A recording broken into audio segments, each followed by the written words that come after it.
मंथन किसे कहते हैं? मंथन कहते हैं यानी जिसे हम मंथन यानी जैसे दूध का मंथन करते हैं, यानी उससे क्या बिलोते हैं, घर्षण करते हैं, तब वो मंथन होता है। जैसे हम विचारों का भी मंथन करते हैं, अपने बर्ताव का भी मंथन करते हैं। मंथन करने का अर्थ होता है बिलोना, उसको बार बार बार बार अच्छे से मंथन करना। समुद्र मंथन ये किस लिए किया गया? क्योंकि इस विश्व में जो श्रेष्ठ वस्तुएं हैं उनको प्राप्त करने के लिए मंथन किया गया। और इसकी पौराणिक एक कथा भी है कि देव और दानव इन दोनों ने मिलकर मंथन किया, जिसमें से वारुणी और अमृत आदि अनेक वस्तुएं निकली, 14 रत्न निकले, है ना। तो मंथन से चीज़ें निकली का अर्थ होता है मंथन से वो प्राप्त हुई। जैसे ऐरावत नाम का घोड़ा है, घोड़े तो हजारों किस्म के हैं, लेकिन उसमें उत्तम घोड़ा कौन सा है? ऐरावत। हाथी, हाथी कौन सा है? ऐरावत हाथी सबसे उत्तम। घोड़े तो यानी घोड़े तो बहुत है, लेकिन उच्चे श्रवा ये उत्तम अरबी यानी नस्ल का घोड़ा है। अब वो अरबी नस्ल का घोड़ा समुद्र के मार्ग से आया, हमने क्या कहा? समुद्र से निकला। समुद्र से घोड़े निकल सकते हैं, हाथी निकल सकते हैं, समुद्र के रास्ते से आए, इसीलिए हम क्या कहते हैं? समुद्र में से निकले। समुद्र में से नहीं निकले, समुद्र के रास्ते से आए। और ये जो यानी जो 14 घटक है, ये जब मंथन किया गया, उत्तम उत्तम चीज़ें चाहिए हमें, तो ये सब उत्तम उत्तम चीज़ें भी मिली।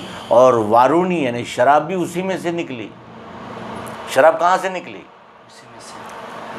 मंथन। इस विश्वरूप परमात्मा का जब हम मंथन करते हैं तो अनेकों वस्तुएं निकलती है, अच्छी और बुरी।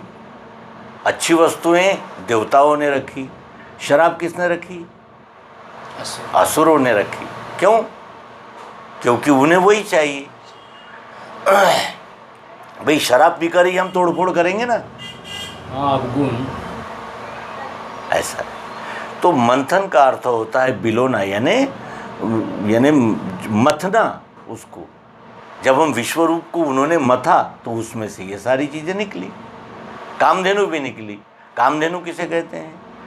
ये कल्पना है कि ये गाय है और वो गाय से जो भी हम मांगते हैं वो मिल जाता है, उसे कामधेनु कहते हैं। वास्तविक कामधेनु कौन है?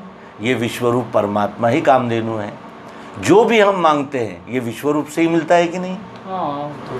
तो ये विश्वरूप ही कामधेनु है। लेकिन इस कामधेनु को प्रसन्न करने के लिए हमें कर्म करने पड़ते हैं। कर्म करने पर ही प्राप्त होती है वस्तुएं। बरोबर है? ये 4 युग क्या है गुरुदेव? 4 युग सतयुग, त्रेता, द्वापर और कली। ये जैसे सुबह, दोपहर, शाम होती है, रात होती है, उसी तरह ये समय के चक्र को गिनने के लिए हमारे यानी विद्वानों ने कल्पना की। सतयुग क्या है? ये विश्व ही परमात्मा है, ऐसा जानकर जब ये मानव व्यवहार कर रहा था तब यही सतयुग था। फिर मैं अलग हूँ और ये विश्व अलग है, इस प्रकार का व्यवहार शुरू हो गया।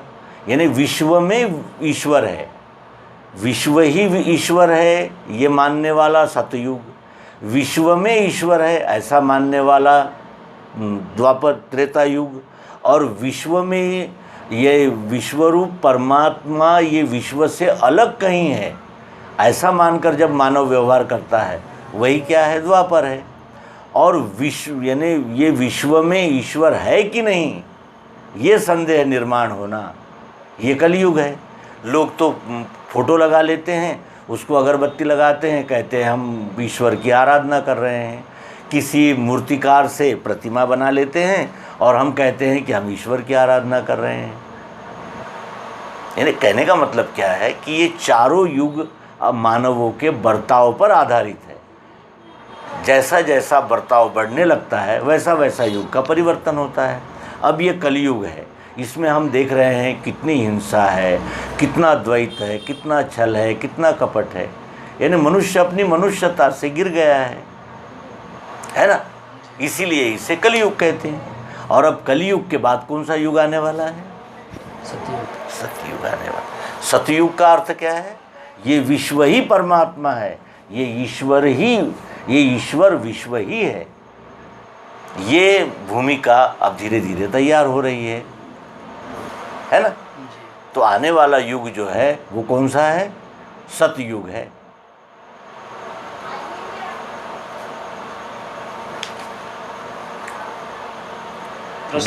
प्रश्न था गीता क्या है? गीता श्री कृष्ण ने अर्जुन को दिया हुआ उपदेश है, ये गीता है। उपदेश किसे कहते हैं? हाँ, उपदेश उसे कहते हैं जिससे हमारा कल्याण होता है। प्रवचन क्या है? किताबों से पढ़ी हुई बात बताना प्रवचन है। उपदेश क्या है? प्रत्यक्ष यथार्थ पद्धति से दिखाकर बताना, उसे उपदेश कहते हैं। उपदेश उसे कहते हैं जिसमें हमारा कल्याण हो। सत्संग क्या? सत्संग है सत्य का संग, सत्य को ही मानना, सत्य को ही जानना। जो सत्य बताते हैं ऐसे ही लोगों की संगत करना, वो सत्संग है। सत्य का संग करना। सत्य का संग कैसे होगा? सत्य का संग सत्य को चाहने से होगा। यदि हम झूठ को चाहेंगे तो झूठ प्राप्त करेंगे, सत्य को चाहेंगे तो सत्य के संग में रहेंगे। सत्य को जानेंगे तब मैं सत्य की संगत करूंगा। हाँ, सत्य कैसे जानेंगे? तत्वदर्शी सद्गुरु के द्वारा सत्य को जाना जाता है। सत्यम शिवम सुंदरम क्या है? सत्यम शिवम सुंदरम, शिव कहते हैं पवित्र को। सत्य तो हम जानते ही हैं जो झूठ नहीं है। सत्य हमेशा रहता है, हाँ, सत्य का कभी लोप नहीं होता। सत्य ही पवित्र है। सत्यम शिवम, सत्य ही कल्याणकारी है और सत्य ही सुंदर है। असत्य कल्याणकारी नहीं हो सकता, इसीलिए वो सुंदर भी नहीं है। ये सत्यम शिवम सुंदरम का वास्तविक अर्थ है। सत्य ही शिव है। सत्य क्या है और शिव क्या है? सत्य ही शिव है। सत्य क्या है? ये विश्व ही परमात्मा है। इसके अलावा और कहीं कोई परमात्मा बाहर नहीं है। यह सत्य है और ये सत्य क्या करता है? सबका कल्याण करता है, क्योंकि सब में वो एक ही विश्व विधाता का हम दर्शन कर लेते हैं। तो अब हम किससे छल कपट बेईमानी करेंगे? सत्य ही शिव है। हाँ, शिव यानी कल्याणकारी। सत्य ही कल्याणकारी है और जो कल्याणकारी है वही सुंदर है। नहीं, हमें दुख होता है तो सुंदर लगता है क्या? ना, और हमें जब आनंद होता है तो सुंदर सुंदर लगता है। सत्य ही कल्याणकारी है और कल्याणकारी ही सुंदर है।